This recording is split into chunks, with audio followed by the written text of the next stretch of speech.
आज का हम वीडियो में देखेंगे कि एक वैकेंसी आया है जो डीएई की तरफ से है, डिपार्टमेंट ऑफ एटॉमिक एनर्जी। ये वैकेंसी जो है एक ट्रेनिंग प्रोग्राम के द्वारा स्टार्ट होता है जिसका नाम है OCES या दूसरा है DGFS। ये 2026 का रिलीज हो चुका है, नोटिफिकेशन आ गया है। अब इसका फॉर्म स्टार्ट हो जाएगा फिलअप करने का। इसका मिनिमम क्वालिफिकेशन बात करें तो आपको BE होना चाहिए, या तो बीटेक या तो BSc या तो MSc रिलीवेंट फील्ड में। इसके लिए ट्रेनिंग प्रोग्राम होगा पहले, उसके बाद आपको साइंटिफिक ऑफिसर बनाया जाएगा। ठीक है, तो इसका डिटेल एडवर्टाइजमेंट में देख लेते हैं कि कब फॉर्म फिलअप करना है, कितने पैसे लगेंगे फॉर्म फिलअप का, क्या क्या प्रोसेस रहेगा, कौन फिल कर सकता है, ये सब सारे चीज डिस्कस करेंगे एडवर्टाइजमेंट। ये है उसका एडवर्टाइजमेंट। ये आया department of atomic energy, government of India के थ्रू। ये BRC Bhabha atomic research centre के द्वारा यह ट्रेनिंग प्रोग्राम चलाया जाता है। इसमें क्या होता है, दो चीजें हैं। एक है OCES, थोड़ा सा ये PDF काफी कंसोलिडेटेड है, इसको हम थोड़ा सा बड़ा कर लेते हैं समझने के पॉइंट ऑफ व्यू से। देखिए यहाँ पे दो प्रोग्राम है, जस्ट मिनट।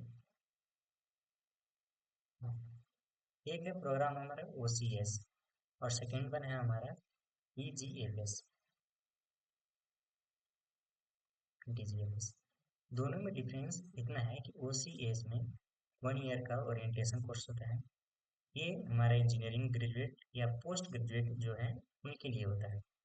सेम चीज़ें DGFS के लिए भी अप्लाई होता है, लेकिन DGFS में साथ साथ एमटेक भी कराया जाता है।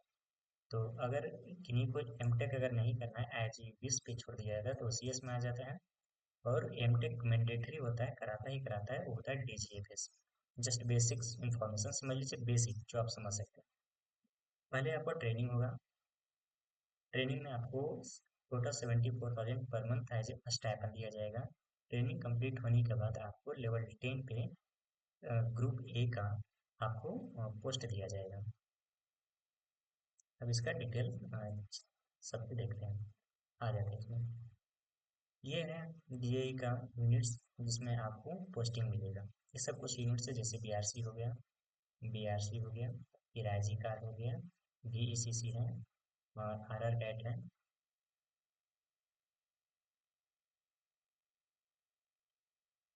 RR कैट हो गया हमारा, VECC हो गया, HWB हो गया और NFC हो गया, BRIT हो गया, MPCI हो गया और हमारा वहाँ भी नहीं, बहुत सारा है, AMT भी है, इस तरह HCL भी है और DCCM भी है। तो ये कुछ यूनिट्स थे।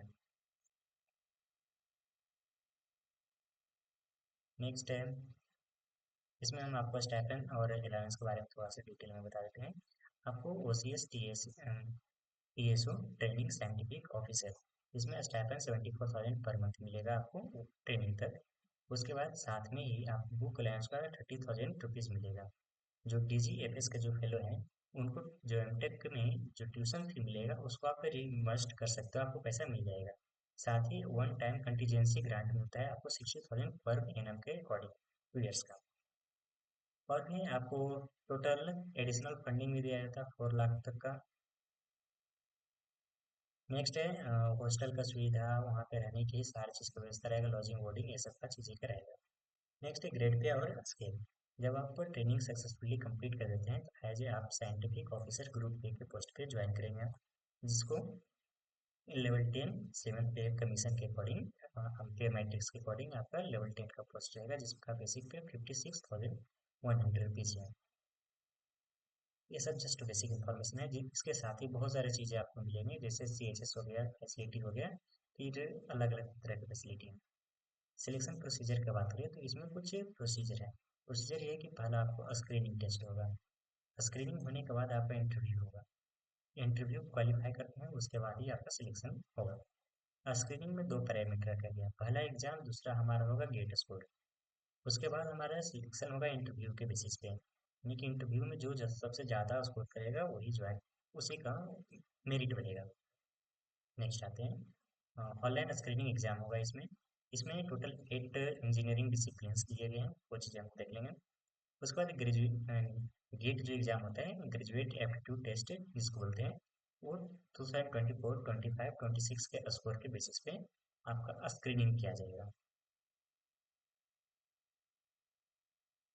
इस पेज में ये था। हम्म। और भी जो मेन पॉइंट्स हैं, ये चीज़ें नीचे डिस्कस। चलिए।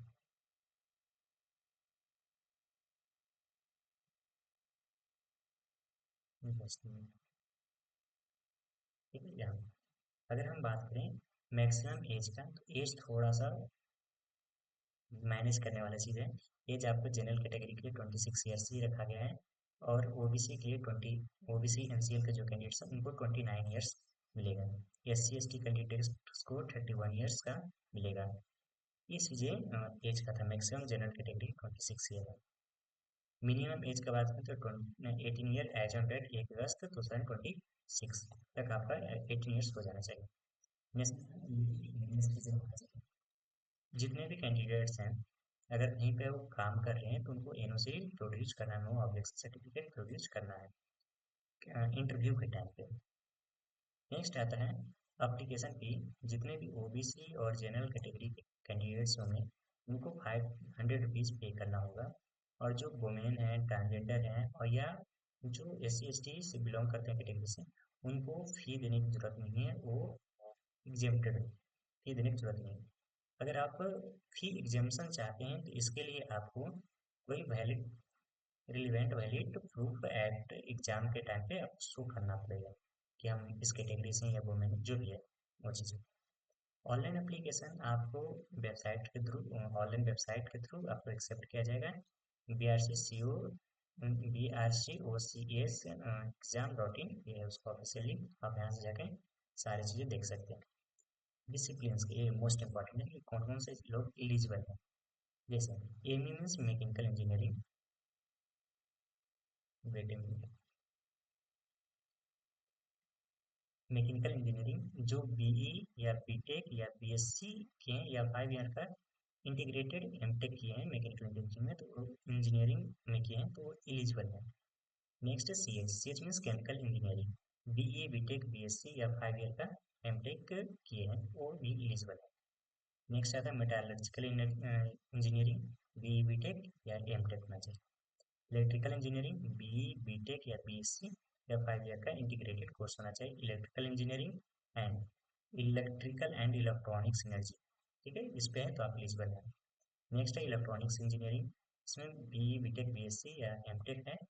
किन कौन कौन सा फील्ड है वो चीज़ पे आप थोड़ा सा ध्यान दीजिएगा। फर्स्ट वन हो गया electronics engineering, second electrical engineering, third one हो गया electronics and communication, electronics and telecommunication, electronics and control, electrical and electronics engineering, electronics system engineering.